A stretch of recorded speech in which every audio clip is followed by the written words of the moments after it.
G'day guys, welcome back to Roadside, presented by Zwift. Good to have you back. We're on to our third episode. Tommy, I'm feeling so good. This is the highlight of my week, these Wednesday recordings. Nah, I don't believe that at all, because we were down at the RCCC criterium last night. It was the first of the midweek criteriums. We had an absolute ball, just talking absolute nonsense. A little bit more dribble again during the midweek. The Greek Slovakia truck was there. How good was that? You know, we missed out. Well, you know you've got a good criterium series if your race has a food truck there. So if anyone listening, you go to your local crit, maybe down to the Teardrop, or maybe what's that one in Sydney? I can't remember what it's called. Heffron. Yeah. Do you have a food truck, and is it Slovakia? Yes, we want to hear what culinary delights occur. Of course, this is Roadside, presented by Zwift on the Press Room podcast. You can catch up on all the socials that are pumped out there. Like you said, Jet, it's fortnightly. And, geez, there's been a hell of a lot that's happened in the space of a couple of weeks, mate. The off-season keeps on giving. Yeah, it does. There's been so much news. Usually the off-season, you're just dying to get some news, some action. You're scrolling through Twitter. You're getting all the goss on the bunch rides. But I tell you what, we've had to trim stuff out. It's that big. But we've got some big news to announce before we get stuck into the meat and potatoes of the roadside today. Nationals. Of course, we know Australian Road Nationals is in the Great West. West is best for the next 3 years. And we know I'm all happy about that because I'm the one that's had to bloody trudge out to Ballarat for the last 3 years. It's cold out there, Tommy. Yeah, it's bleak. Miserable. Our Nationals, obviously we're there. We're going to be all amongst it. Roadside will be doing a daily show, Tommy. We will be there every single day. End of the day, we'll be recording. We'll have some of the riders on board, and FE are even a part of this too, Tommy. Yeah, good to have their support, FE. They are ecstatic. They're as keen as we are. Mate, I reckon all the Vics and all the East Coasters, I love the term. I think we're the only people who call it on the East Coast. People say, oh, you're going over to Perth. We say you're going over the East Coast. It's going to be interesting, but I reckon they're going to be sick and tired of the West is best crap that we're going to absolutely reel out non-stop. I'm looking forward to it. Bring it on. Oh, it is going to be good. So FE Sports, and of course Zwift, sponsoring our podcast as usual. Now, FE are giving away 2 prizes. Well, they're giving us to give away to you guys 2 prizes per day from one of their brands, right? Now, I think Pirelli are definitely going to be involved because they love all this sort of stuff. So each day, we'll pick 2 riders that are racing, Tommy. So you could be racing the under-19s, under-23s, elites. What about the Fondo? The Fondo. On the day, we may have a couple of leftovers for sure. And we're going to find some cool categories to give out to the riders. Like one I pitched 100% under FE was the fastest finisher for, say, the elite men's road race or the elite women's in 100% glasses. So if you're wearing the 100%, there might be 6 or 7 riders who are wearing them. The first finisher there will get a pair, something like that. That's kind of what we'll do each day, so it's going to be very exciting. Nah, Sunny's very handy in the West Coast. Sometimes they get blown off. Yeah, noggin, it's that windy over here, mate. You're going to need them because there is a bit of sun around. Not like Ballarat the last couple of years where it's been bleak, where you see the riders swapping out to the clear lens. Pirellis, you mentioned them. I need a new pair, mate. I had the biggest skiddy on my rear wheel the other week. Okay, so Pirelli, shout out. I need to get off what I'm running. They are rubbish. And I'm going to have to grab a new set of Pirellis, mate. Well, you do. They've actually dropped in a new tyre. We'll talk about that later on. Look at our little sheet here. You're saying that we're shopping for a new washing machine, Megan and I. We've actually already bought it. I don't muck around. Not Boxing Day. Black Friday, Friday sale. I pounced on it at the Good Guys, and now I've done the install. I feel so sorry for that bloke or that woman at the Good Guys. Hey, you just would have been... what was your heckling? How was your bartering? No bartering. I went in there, got some info. I went home, ordered it online, and then we went and picked it up later. That surprises me because I thought you would be an astute operator who would go in and say, what can you do for cash? And you'd be working all the angles. You missed a deal over there. You're talking about the 100% sort of deal. Have you listened to Roadside, sir? He's like, what's that? But, anyway, so now I'm on the demolition. So I've been on the Renos all week, mate. It's a big week.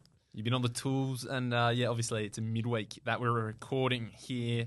And, of course, we had RCCC. We mentioned it off the top. The local midweek criteriums here are back on in Perth. Local summer of racing is well and truly on. It's been a little bit of bigger racing happening, though, still tinkering away. In the Tour of Bright, Jet. VRS race, is it? Yeah, VRS, yeah. It's almost, I think this is the 20th year. Yeah. It's a good race. I wish it was on the national series. Is it gonna be one of those races that might pop up? You know more better than me. You're in these sort of the national circle here with the new NRS system that's coming in. Is this going to be one of the races that could pop up on the calendar later on? Potentially. The reason why Tour of Bright is so popular is that it's one of the only stage races for amateurs. Because, of course, the NRS, which will be called, of course, Pro Velo Super League next year and beyond, the NRS is for the elites, right? They get their stage races. They get their tours, we all know the tours, the Tour of Tassies, all that sort of stuff. But amateurs, we don't really get those. We've got one here, Tour of Margaret River. But for the amateurs over in the East Coast, the Tour of Bright is one of the few that offer a criterium. They do usually a time trial. They do. Bulla or Bright or any of those high country mountains. And then, of course, they've got the road race and for all the grades. So as a C grader, you get to experience the graded racing, which is pretty cool. And Plappy loves the high country. He's got his big farm down there in Bright. So we always see him down there training with his mates. And, he put on a big performance, didn't he? Yeah, he did in the absolute pissing rain by the looks of things. I saw that they had to shorten some of the stages. But Luke Plapp, your boy, he's clearly in a good nick. This is a bit of a pretty solid indication of how he's tracking. He, if you're looking at the results sheet, you go, he got rolled on the finish line to a young Jack Ward. I don't know the name. Tell me about the name. To be fair, I actually hadn't heard a lot about Jack Ward until, this year. He actually raced the World Championships in the mountain bike. So he did the short cross, which is the sort of shorter format of mountain biking, and then the cross country as well. And not bad, actually. I think in the short track, he was 36th, and that's an under 23, and he's 19 years old. So as a first bottom major, that's not bad just to be within range. So pretty impressive, and he's obviously got the climbing ability, and it's nice to see Plappy, they're going hard up the climbs, but I think maybe Plapp just takes it a little bit off the top, let the youngster come through and take the victory, I reckon. I like that. Good shout. I like that. That's good value. He's got his ice cream coming up hopefully here in WA at Nationals, and a big year as well, I reckon, for Plappy next season. He does it for Jack Ward. He also did it for Richie Port. If they were going full noise at the Tour Down Under or the Santos, what do they even call it? It was like I don't know, the COVID TDU. That's all it is. Absolutely smoked Richie if he wanted to, but he's got respect for the great man in Tassie. Also, Tommy, another thing about the Aussie summer, Rattle Gravel is on during the Tour Down Under for its second year. Now, there's actually, I won't be able to share it now, but I do know there's a massive sort of, a combination happening that will involve Rattle Gravel. So you're going to break some news, but you're just teasing a news breakup. Just teasing, mate, because they need to come to us. They need to listen to Roadside to get the goss. But Rattle Gravel, I was there for the first event, of course, an event that Karen Jones puts out along with the US team from Steamboat Gravel and Finland Gravel with Valtteri Bottas and Tiffany Cromwell. They will be there at Rattle Gravel again this year. They've changed it up a little bit. It starts out in the McLaren Vale. Beautiful winery there, Tommy. Amazing. But this year, they're doing... You're an astute operator. You'd be there cutting deals. You'd be punching your ticket. You'd be first in queue. Say, Valtteri, move over, mate. Get in line. I walked away with a few bottles and some of the Oath gin. Don't you worry about that. But the men's and women's are going to have their own starts, individual starts. I like that a lot. Amateurs as well. So the rest of the punters, which, there'll probably be around 600 people lining up for the second year, mind you, in the middle of TDU. They'll have their own starts, and this is the one I love the most. There will be a 40-kilometre family ride, race or ride added to the calendar, and that will take you around the gravel roads of the McLaren Vale. I can't think of anything better to do. You bringing the gravel bike? Nah, mate. Bringing the road. You've got to go for those KOMs. That's absolute nonsense. But you can still sign up. The point is you can sign up to Rattle Gravel. It's not just the race and the event day. There is the Quad Lock Budgie Smuggler pre-ride. You've got the watch party on Willunga Hill with Valtteri Bottas himself, and it's a big dress-up party. There's the Canyon after party as well. There's a lot of stuff happening. They don't just do the race only. The pro panel the day before. There's so much, so hopefully you can sign up. You can still do it now. But anyway, this is Roadside, presented by Zwift. Okay, Tommy, it's time for one of our favourite segments of the Roadside Pod. It is the Pirelli Roadside News. Now, this pod comes out a week after we record, Tommy, okay? And Pirelli, luckily, today, as of recording, 4th of December, they've just dropped a new tyre, right? A brand new tyre to their fresh range. bit of rubber. Fresh, mate. Don't you love that smell of rubber? I get nervous because I'm Out from of the the box. days, those clincher days. You know when you pull out a new set of 23s and you put them on, and you put them up to 120 PSI, and you're like, I've got to wear them in before race day. Yeah. So you put them on a REMCO ride, then you don't want to, where's the glass? Stay out of the glass.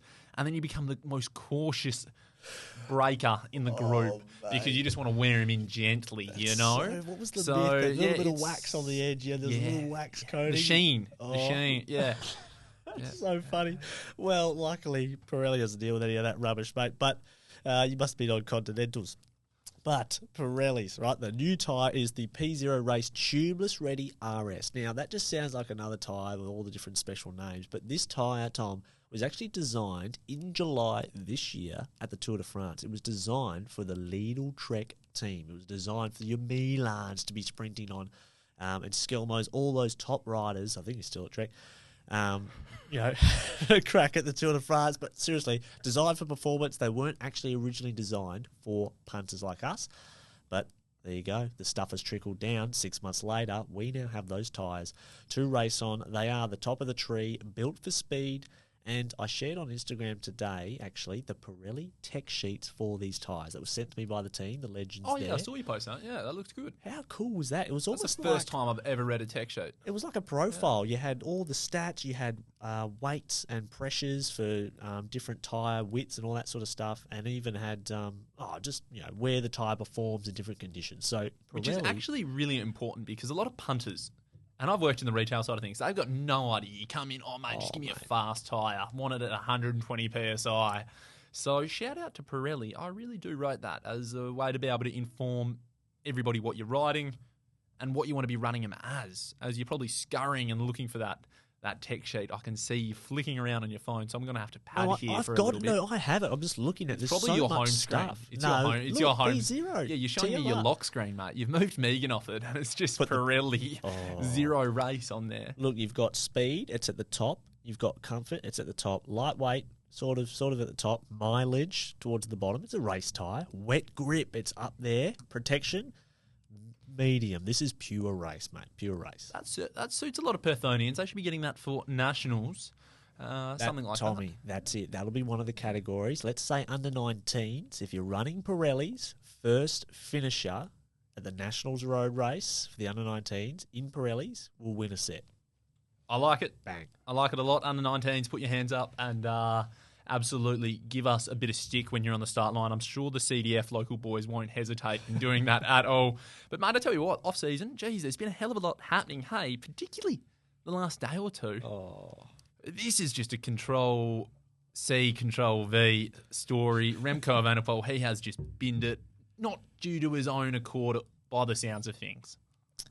He did. I saw people on Twitter just sharing all the pictures. There's the one of him on the floor. Then there's the bike in half. Then there's him sitting up in a stretcher. Haven't people got something else to do? Because I know he goes down. He goes down too much, Tommy. You know, it's just he's a bit of a Gary sometimes. REMCO, as pro as he is, double Olympic champ, but.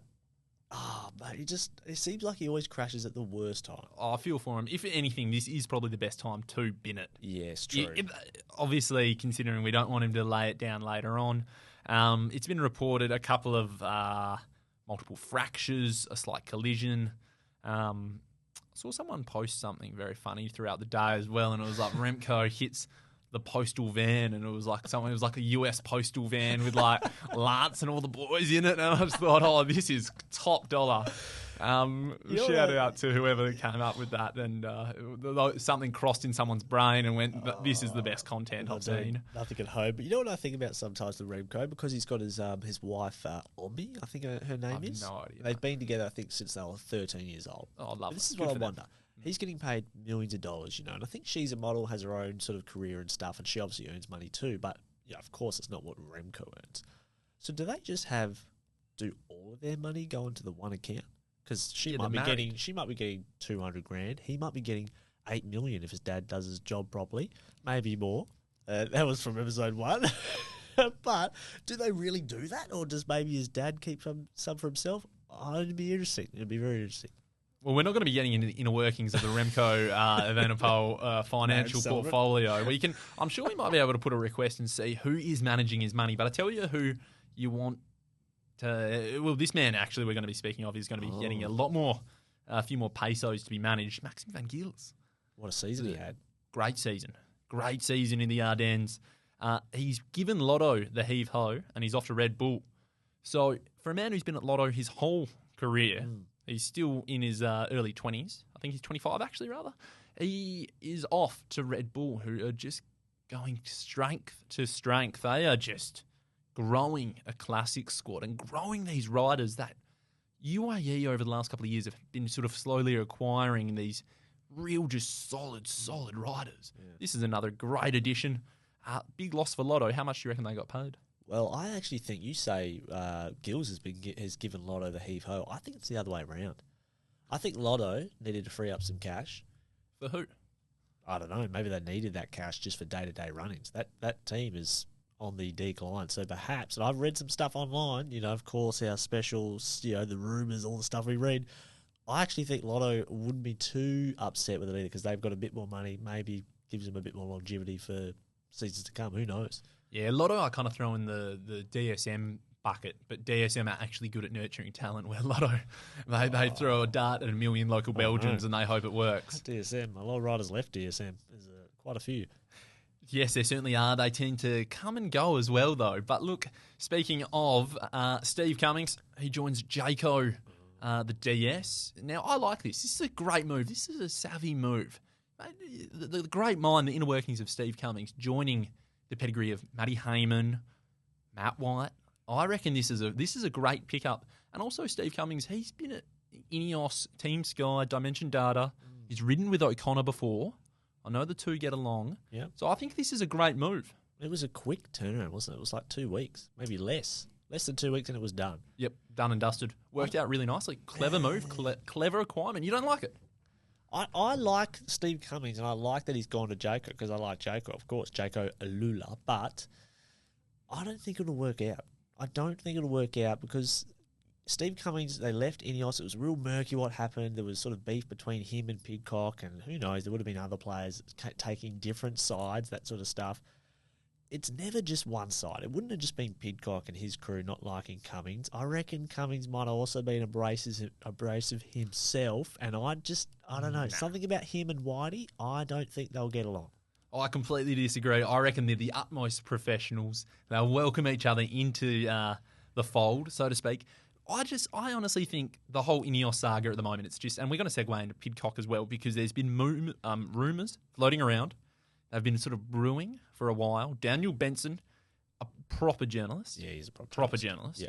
He's gone out and he's gone, watch this space. There's a little bit of elbow room with the Pidcock move to Q36.5. That could be back on, which is just ludicrous. Well, the link's there. And Doug Ryder from Q36.5, we had the exclusive pod when they started their team. Go back and listen to that through the catalogue with the great Doug Ryder. That was the number one pod, the first one.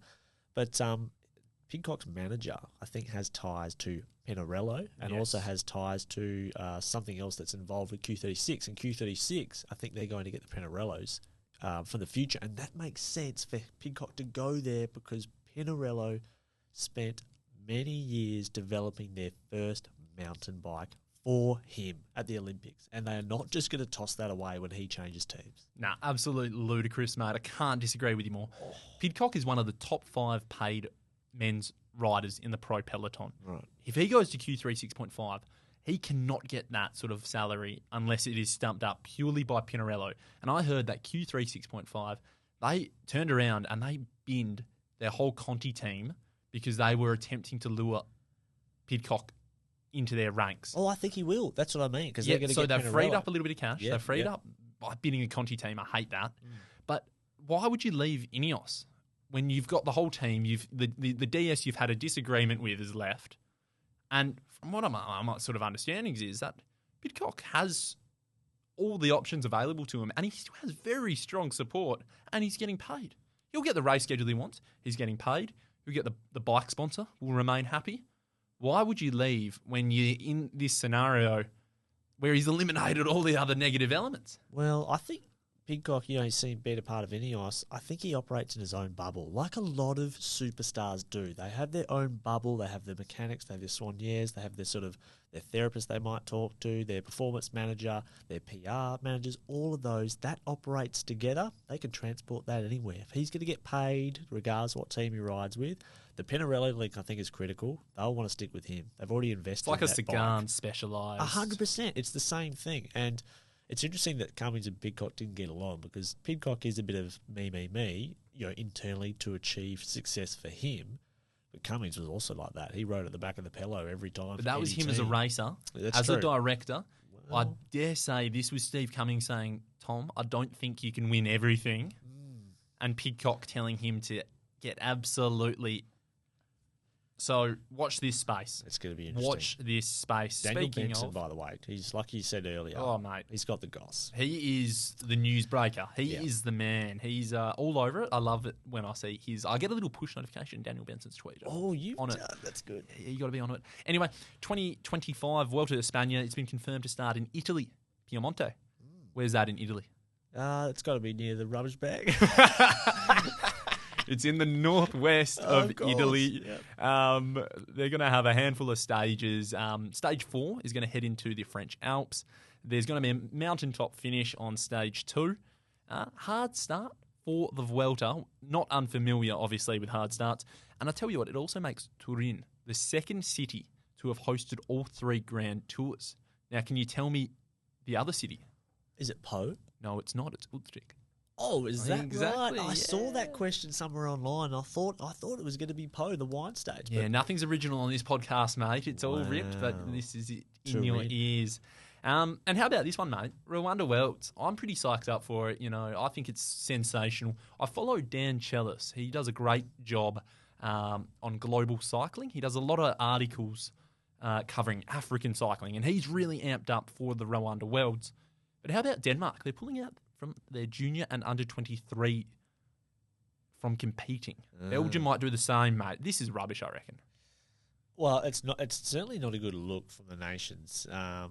But you think about the other side of the coin. Rwanda, all the Rwanda and African riders, they travel at all expense to try and get to these World Championships at Wollongong. We were there, of course, thanks to Attacker back in the day with the Press Room Pod, and I remember seeing that Haiti team there, and they had no time trial bikes. They did the team's time trial on brand new giant Defies that still had the stickers on and the bloody reflectors on the wheels, mate. I'm not taking the piss. They had brown giant Defies for the team's time trial, and all their expenses, they would have had to save up for ages to get there. And I mean, Denmark and Belgium, cycling rich, they've got lots of funding.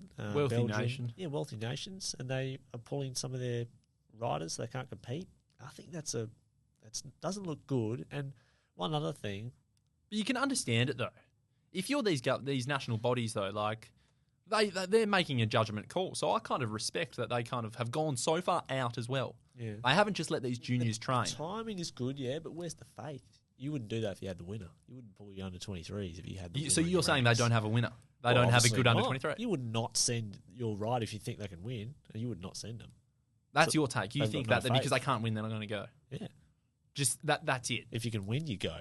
If you're not sure you don't have any real hitters, maybe you just save the funding and go to the next Worlds. Because I've read that it was all about the preparation. Rwanda, where the Worlds are going to be had, for your information, it will be at altitude. It's at altitude. So it's not even at high altitude, though. It's like 1,600 metres. Now, that's enough to make me suck it in the air like a Shanghai, which in China, which operates above 2,000 metres for the whole tour, sits at around 3,000. That's proper. These days, mate, the under 23s are doing altitude camps already. They would have done 10 already. They can get up to altitude. But my big take here for Rwanda is I don't think it's going to go ahead. You reckon it'll be binned? I think another nation will take it on. Who? There's been I don't know who, probably a richer nation that's done it recently, but Rwanda, since it got announced, there's been lots of stuff rumbling on the internet of... It's ASO running it.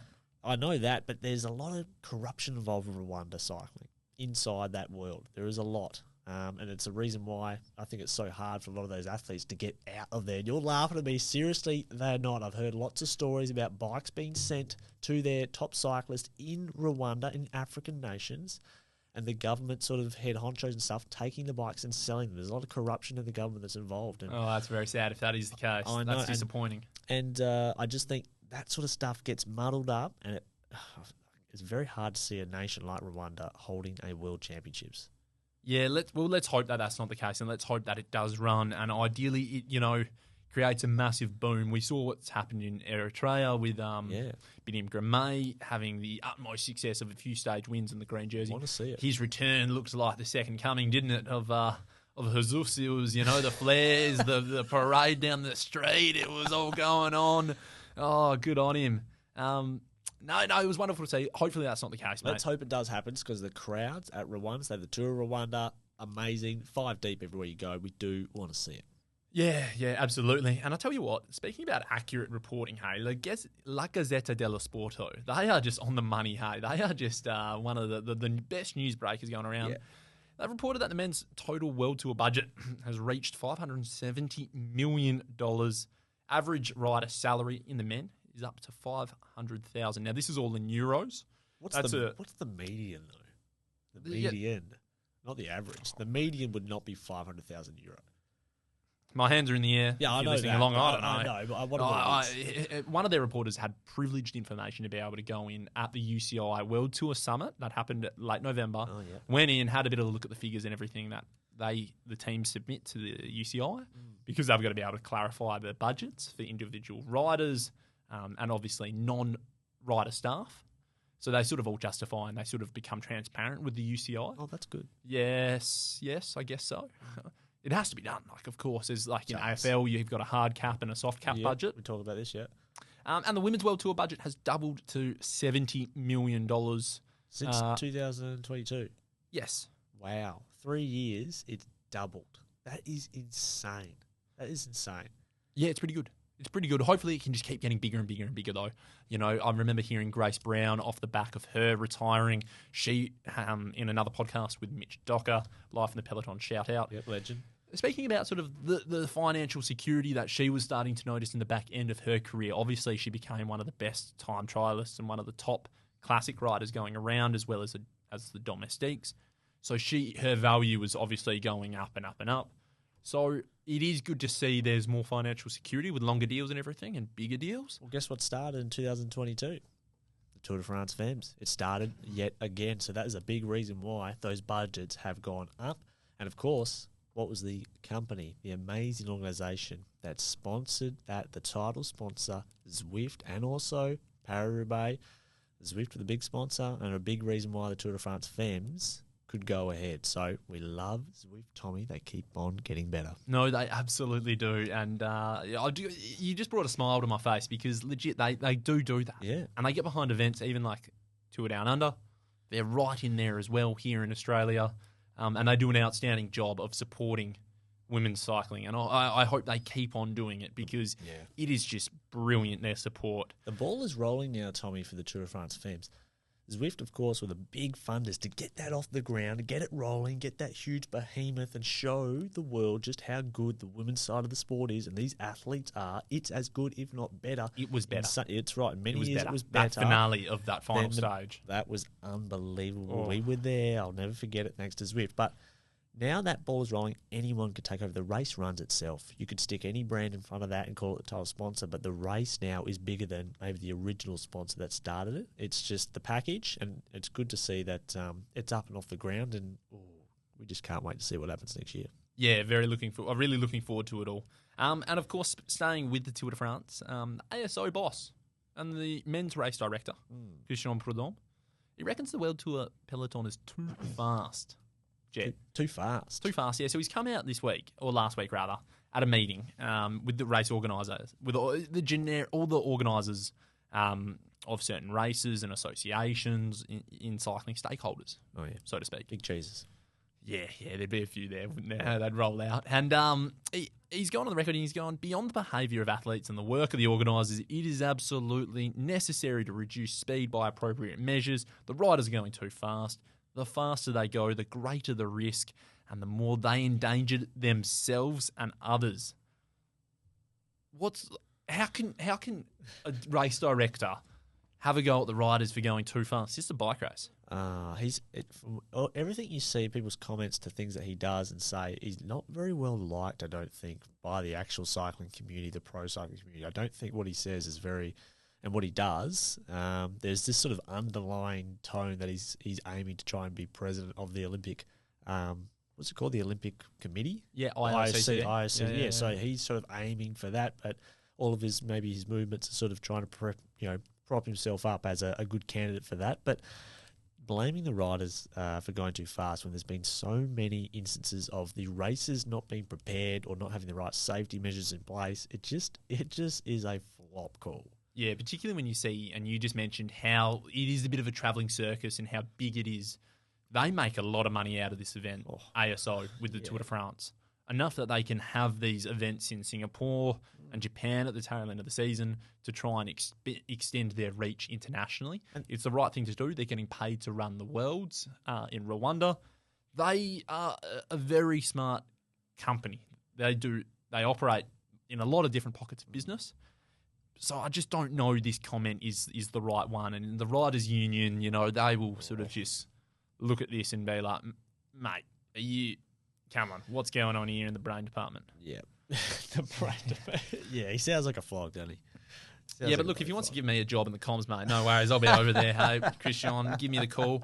And anyway, British cycling, I tell you what, that is dead. Hey, how about this? Lord. Only after a week after Trinity shut down its road program, St. Piran, I think I'm saying that correctly. Yeah, St. Piran, yeah. The last remaining men's continental team folded. Apparently, a stack of the riders didn't even know about it. They found out via the social media release of the team. Their UCI application was not accepted because last year they got found to be riding bikes that were not UCI approved. That opens up another kettle of worms, another can of worms rather. Anyway, put that all at one side. Harry Tanfield, a former pro, he's looking to salvage British cycling. He's looked high and he's looked low for funding. He's been given 2 weeks' grace by British Cycling to get some letters of commitment from sponsors. And he's on the blower, just taking calls from riders, and he's hoping to put together some sort of British team, which I'd love to see. I would love to see it too, but geez, aren't continental teams just a money pit? Yeah, but let me ask you this. Is this the onus of, say, some of the other former pros who have gone through these sort of continental teams, the big wigs? Yeah. Geraint Thomas, Cav. Can they just sort of sense that this, is sort of like an engine you don't want to stop because it might just not be able to restart? And if they can kick in enough to keep some sort of program for 1 year, there might be a bit of a restart, a bit of a resurgence, a renaissance. Because I believe some of the riders who have come through these programs, because there's a lot of people who were, created these programs, they ran these teams out of goodwill. They weren't getting paid a hell of a lot if they were getting paid. Yeah. Is it up to the people who ended up going on and hitting the jackpot to just kick back a little bit? It could even be media appearances or something like that, mate. Partnerships with a brand where the money goes to the team. I think they already give back a lot to their original communities where they started. Or Mark Cavendish at the Isle of Man, I'm sure he works at the velodrome there. He goes back there. I'm sure they commit silently in many ways there. And I agree. I think, of course, a lot of these riders have done very well with their money and their endorsements, and rightly so. But they're not going to put their money into something that doesn't have a good structure. If there was a structure that had been there a long time, tried and true, and just needed a bit more funding to prop it up, that would be great. But we're talking about like 5 or 6 different Conti teams that have slowly died over a period.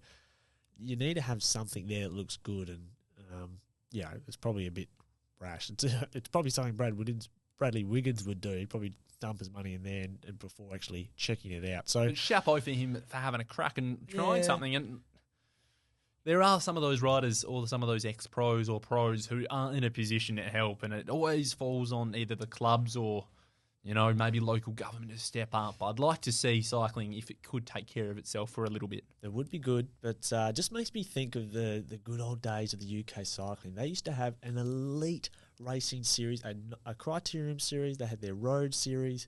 they used to televise their crit series. I remember because Brenton Jones was racing for GLT Condor, and they had huge. They had Teo Gegenhardt, they had Ian Bibbies, they had Ed Clancy, Brenton Jones. They would ride and dominate all these crits. I think Pidcock would race under the Wiggins team at that time. He did. I remember this iconic finish of him. He just He dominated in the crit. corner. Do you remember? Yeah, unclipped in the corner, and he won the sprint. And he's also done like big wheelies across the line, celebrating. Did the Superman. So we might not have had Pidcock in the road scene if it wasn't for that sort of level of racing. Oh, the Rafa Nocturne. That was the night crit they did, and It's amazing how it can go from there to Team Sky to 5 years domination Tour de France, and then it just crumbles. But it's ready for a rebuild. It will come back. We've got some good news, Tommy. Round us out with some good news. We need some good news. It's been dismal, I don't know mate. how to say this. I know. That's why I wanted you to say it. Hey? The Volta a la Comunitat Valencia. Come on, man. Laugh. This is what I was laughing about earlier. The Volta a la Comunitat Valencia. All right. There you go. Mate, on Feb 5th to the 9th, well. I'm sorry, but the Melbourne Warnie is coming up around that time, so I'll be busy. But who won that last year? I couldn't tell you, but in all seriousness, no. Okay. The region of Valencia has been ravaged by floods that have killed quite a lot of people, and there was quite a lot of ambiguity of whether or not this race would go ahead. Race organisers the other day confirmed that, yes, we will have something to go forward with. So it is a bit of good news for the region, and we really do think of quite a lot of the region. It's a wonderful corner of the world. If you ever get the chance, go there and spend your hard-earned dosh there, because the people there, they will welcome you with wide open arms, and they appreciate the Volta Comunitat Valencia. And it's always a good race at the start of the season. Yes. I agree with you, Tommy, and all the best to them. But Cycling Australia, this is the big one, actually. Yeah, a little bit close to home. It's a bit of a contrast to UK cycling. It is. Australian Sport Commission, they have kicked in a big funding boost to many Olympic sports. I think it's 70 Australian sports setups, and they've boosted their funding, 380 million, I believe, and a big portion of that is going to cycling, or Oz Cycling. And that represents a 49% boost in funding. So that's the next 18 months they'll receive that sort of cash, and that will help to support the para athletes and other athletes towards LA Olympics. So that's off the back of quite a few golds. Grace Brown, the boys in the track team set up. Maddie Richo with the bronze, of course. It's good. You to win see. medals, you secure your funding. That is how the Olympics work. All the athletes know it. That is how it plays out. Good on them. 100%. That's it, 100%, and that sort of leads into my In the Gun segment later on. But we'll talk to you about that very soon. This is Roadside, presented by Zwift. Righto, well, mate, it's December. We're a week into December, so enough stepping around it, mate. We can't avoid it anymore. We can't. We literally cannot. The season starts in a month's time, doesn't it? It does. Oh, yeah. Next year, of course, we've spoken a little bit about it, but we're going to dive into it a little bit more. Australian Road Nationals. Oh, my God. They're kicking. I'm actually filming a bit of content with them tomorrow. Let's go. Real cheesy advert. Let's It's go. going to be good. Them and the city of Perth riding around town.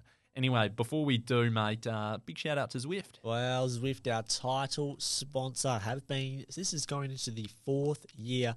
Now, Zwift, they're doing this new cool thing. They just dropped it. They just wrapped up their 10th anniversary, right? There's been lots of stuff that's happened a part of that. We've seen Java's come back, lots of in-game stuff happening. But they've just launched, Tommy, you'll love this spin back, okay? The spin back. Now, I saw this earlier in the week. And Pedal I was backwards? Like, what? Yeah, I didn't know what that was. I thought it was something to do with calibrating, because you do your spin down on the trainer every now and again to make sure it's calibrated. But the spin back is like Spotify Wrapped, right?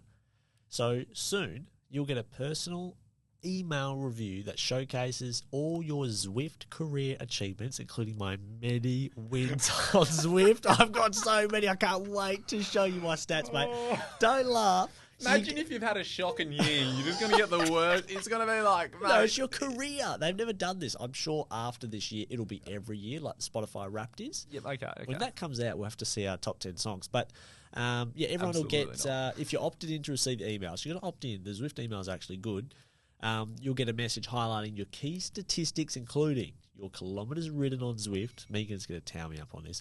Meters climbed, busiest day, favourite route. That's the Uber pretzel for me. Ride-ons received, workout, races completed, number of badges earned, and pizza slices burnt. So that's pretty cool.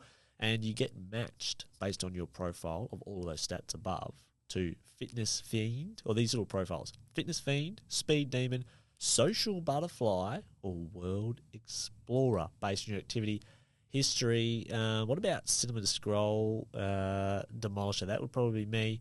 And here's a stat for you, Tommy. Mm-hmm. Since the inception of Zwift, right? OGs like me, Cav, Shane Miller, the great JP Lama. Guess how many total kilometres have been ridden on Zwift? Oh, a few million. And don't look at the sheet. I'm not looking. I can't even read it. You put in the smallest file. I can't say. How do you read? Where does billion start? Because it's 9,074,894,166. That is 900 billion. No, 9 billion.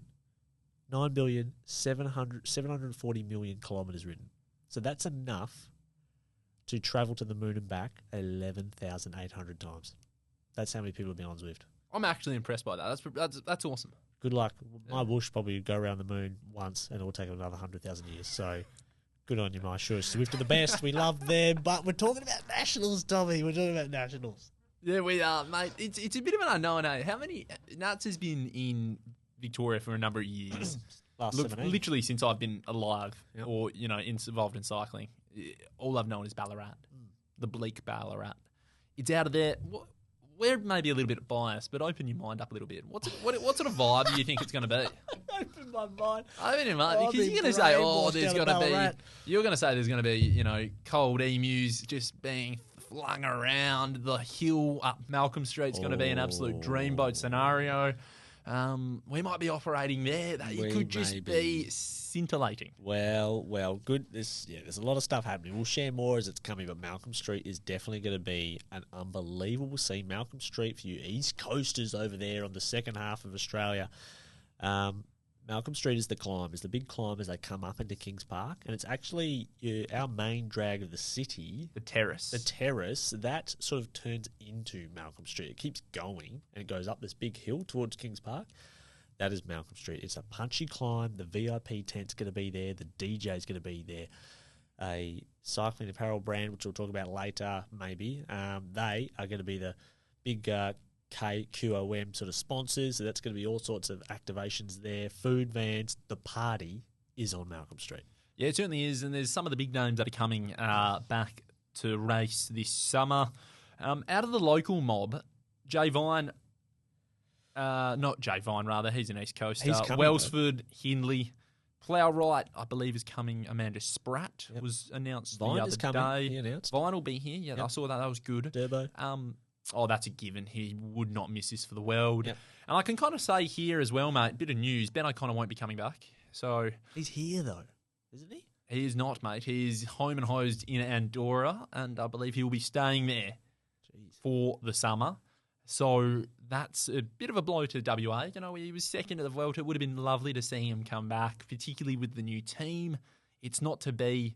He's said, look, the boys over there, they can handle it between Plappy and Bling and Durbo. They'll figure it out. But it's going to be a stacked lineup. Jet, I'm more intrigued, though, about the NRS riders because we see so many strong riders who come out of either domestic or Conti or Pro Conti teams, and obviously they're East Coast based and they go up to Ballarat and they race. I'm thinking of the Ryan Kavanaghs of the world, Cyrus Monk. He always puts a great performance. The evergreen Mark O'Brien. Oh, always in form, Mark O'Brien. Melbourne World Champion, Mark O'Brien. Yes. Who's coming across? I think all of those riders will come. It's in the holidays. These bike riders, it's all they do. As if they're going to miss nationals and a chance to come to the greatest state on earth. Do you reckon they've looked at flights? I don't know. If they're smart, they would have booked them a long time ago. And funny thing is, when Mr. Luke Platt, the great man, stepped on stage at Ballarat last year to collect his jersey, called him up. Here's the jersey. He collected that. He actually hit me in the eye with a cork when he sprayed the bottle. Seriously, almost Biddy and Germain myself, mate. Wasn't you just trying to get a free drink out? No. I got plenty of free drinks down at the old Western at the top of Sturt Street in Ballarat. But he goes, mate, I'm not coming over to Perth for the 4th. But guess who's training hard and bright is the great man. I'm sure he'll be here. So those NRS riders, Pro Velo Super League, Tommy. We're going to start calling it that. NRS is dead. Pro Velo Super League. Yeah, I've got to get that out of my system. It's stuck in me. They will be here. And actually, who will be the biggest force coming over, and it is for every race, will be the Masters. The Masters coming for the or the National Masters criterium. That is something else to watch. And, of course, they've got the Masters time trials. Then they do their Masters road race, which is the Fondo. But it's almost treated like a World Championships, trust me. So they will come over in droves. So I think this will be the biggest Nationals field in a long time. Yeah, looking forward to it. How do you reckon it's going to be raced just with the elites quickly? We know the under-23 is just this uncontrollable dog that just gets let go out of the kennel. But for the elite, there's always a bit of a pattern and a flow. And with Ballarat over time... Well, there's always been a formula to Ballarat. Yeah, 17 years, there is the formula. And I think we'll do a proper preview as we get into Nationals because we're going to have the daily show there as well. And that will not also include... We'll do the previews before that. But I think it will be unpredictable and anything can happen. There's no formula. There's no favourites. No one even knows. And I tell you what, the best thing to come out of Nationals, the best thing, the Roadside. cream of the crop. What? Oh, yeah, that, of course. But also the fact that they repaved Lovekin. Oh, mate, I rode it the other day. Road. It is in the middle of Kings fresh Park. hot It is mix. fresh tarmac, folks. We do time trials back and forth with Atta, shout out.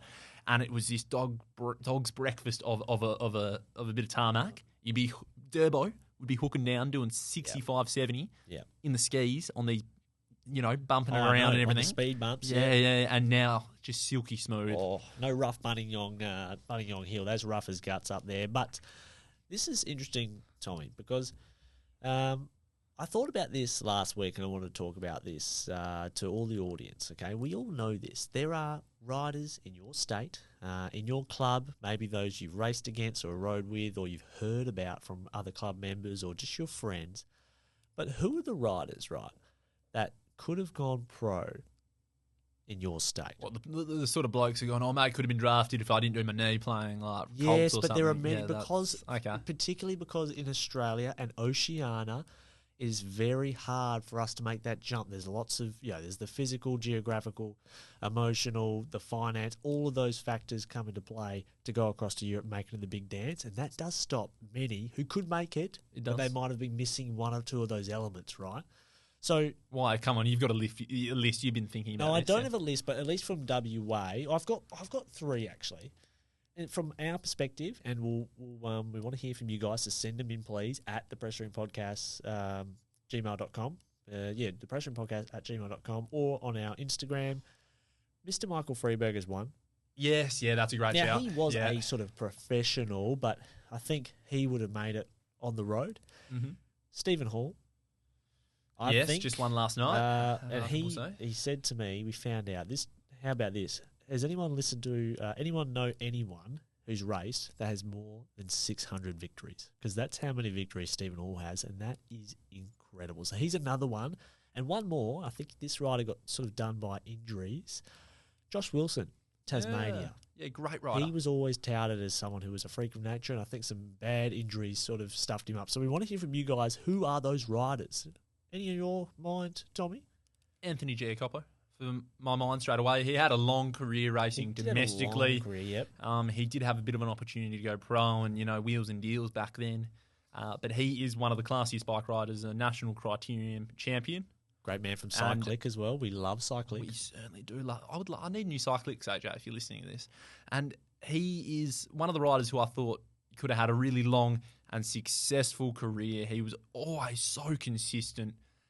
So definitely he's one in my mind that I would put down straight away. Remember that team, with their later generation of their team, the ISO Way Swiss Wellness, and they had Freeberg in his absolute prime as he's coming back to the top. Then I remember. I raced AJ Giacopo, and then you had Scotty Sundo, the big man with 2,000 watts under the hood. And the JC driver. And the JC Joe Cooper driver. I think of that final year, he did win a stage in the way he does.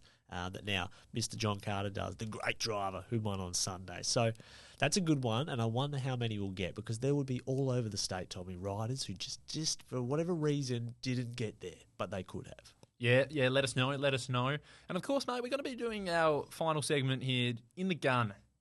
Someone you've been you've seen a news article, you've seen something pop up here, and that's a load of fucking bullshit. What have you got, mate? We got to have a bit of an in gun to wrap things up. Yeah, I've got the big in the gun, right? This is related to our man Matty Richo. Okay, now a biased view because we love Richo. I saw him when he was only 15 years old. We tested him on the bikes during this research at uni. Well, you were the punters going around town. Oh no, the kid visits with the schools. No. This is at university, mate. We had him in, identified already. It was an amazing study. But my point is, we saw last week, or it might have been 2 weeks ago, once this is released, Cycling Australia put out that the statement about Richo leaving, and they said all this stuff, and Richo's counter was actually quite good when he was asked about it, maybe by UK media, and he said, I think he said something to the effect of, well, it's just words on a bit of paper. That's all it means to me. And to be honest, I think that was a pretty good serve. But they usually turn off the comments when they post all these articles and share them on Facebook and Twitter and that sort of stuff. It's every time. They didn't turn off the comments for when Oz Cycling posted their statement. And people in the comments are going, oh, we want our taxpayers' money back. Get our money back. What a waste. And, referencing all the funding that's spent on our Olympic athletes. Like they didn't get return on investment? Seriously. Like they didn't get a medal? This is my in the gun. It's those Facebook comment punters, and their profile picture always gives it away. It's either their dog or maybe a caricature of them in a go-kart or something, or like their tattoo on their arm, which is a flaming skull. That's when you know the Facebook comment is going to be absolute dumpster fire. And these people, they don't know. There have been so many athletes that have had more funding spent on them than Richo, maybe for a longer period of time, and they haven't won any medals at Com Games, let alone at the Olympics or any world titles. Richo's brought home a lot of titles, gold medals, and probably contributed to Olympic funding that was received, that big boost we talked about earlier, because of his success. So, yes, it sucks that he's gone back home where he was born to race for, but sometimes you just got to be grateful that he raced for Australia, he got those medals, got that success, and he also brought a lot of eyes onto the track sprint again, because he's the only person that could challenge Harry Leveson. So, that's my in the gun. Yeah, good shout. I like it. Oh, look, mainstream media ran with it because it's just a juicy story. And they just absolute nuffies. Absolute nuffies. Hey, put them in the bin. Absolute crap. Got no idea what goes on with the athletes. Look, mate, I'm going to have... My laptop's just gone flat, but I'm going to have a bit of a crack at anybody who is over east and goes, yeah, Nationals, real keen for it, and then doesn't come. Oh. Because they go, oh, no, I can't outlay the costs. Give me a spell. Those Garys who would go up to Ballarat and would roll around and then just crash in the under-23 or something like that, or they've never raced anywhere else. If you're not going to put your money where your mouth is when the race was in Ballarat, yep, and you're not going to do it in Perth, then just honest, they'll be on a Cervelo S5 too. I can't make it, too expensive. Cervelo S5, deep dish wheels. It's like, come on, we've been doing it. We've been doing it for a long time, and I think this is the interesting thing. WA is amazing. The Swan River, the city, there is an amazing place to ride a bike. We have the best bunch riding culture in the world. We do. It really is a great place to come. It's not just about the bike riding. There's lots of cool things to do. If you bring your family, your girlfriends, your fathers, sons, all that sort of stuff. You're getting paid by Tourism WA, mate? There's big Baz on the phone to you, mate, with these lines coming out. You've heard me when just wait till we're in Northbridge for the National Crit, mate. I'm going to be something else. They're going to have to restrain me on stage there, I reckon. Tell you what, mate, I'll put a call in. I'll get big Basil Zemplis on stage with us. I'll give him a call. I'll get Baz, come up and have a beer with us, mate. I'll get him onto it. Mr. Basil, the great man. He's a good man. He's a good pioneer of the city of Perth. He's going for a seat he's trying to usurp someone recently in the politics recently, and he's denied it. He certainly is. Yeah, I'm impressed. You're actually keeping up to date. Yes, look at you, mate. I know. He's distanced himself from his old PR manager, hasn't he? He's just his campaign manager. He's distanced himself. Yeah, he wanted to try and upset Libby Meddams, the current leader of the opposition party here in WA. It didn't work out how he exactly wanted it, but look, he's getting closer to that seat in Churchlands.